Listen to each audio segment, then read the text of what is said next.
Welcome back, everybody. Not sure when you're going to be seeing this. This is a holiday weekend, and that interrupts people's patterns of touching base with things. But this is recorded for day 29. This is a day where we're going to be talking about the power of observation. The way observation differs from just seeing is that it's seeing kind of with intention. I would say the way a good director sees things.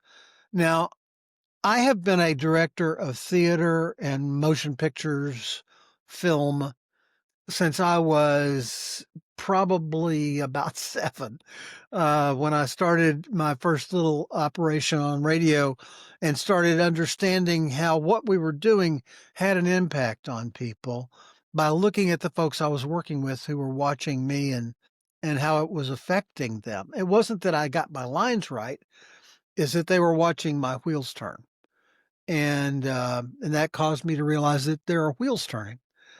If presence of mind is your pause, observation is what fills that pause with some truth.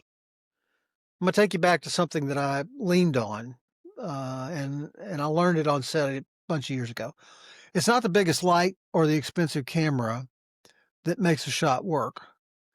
It's the chemistry of the entire deal in the story you're telling. It's the person who actually sees what's right there in front of them, and the same is true in life.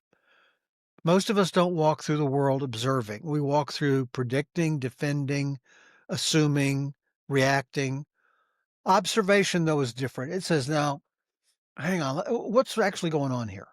In my production life, I've always watched directors who were seeming to be drowning in the noise around them. There were others, though, who stood still and looked at the room and found the shot that wasn't obvious, found the moment in the theatrical production, found the energy in the actors who are playing the characters who are telling the story, and found some bridges there. Great directors and great leaders observe before they decide. Observation is seeing the energy in the room and noticing what's not being said, recognizing the small tensions before they become big ones, catching the glimmer of talent in someone before they see it in themselves, and watching how timing is shifting and reading the truth beneath the surface. It's a very complex thing, but as an observer, you pick it up really quickly if you just stop and quit anticipating and just look and see what you got. When you practice observation, you stop fighting ghosts and start engaging reality. But here's the real power. Observation turns moments into information, and that information sometimes turns into uncertainty, and sometimes it turns that uncertainty into clarity, because you can't lead what you don't see. You can't redirect what you haven't noticed. You can't elevate someone that you haven't taken the time to look at. Observation prepares the mind for wisdom. So today, slow down and notice. Look one layer deeper. Listen one breath longer. Watch the room like a director seeing a frame. You'll be surprised how much more the world tells you when you stop racing past it.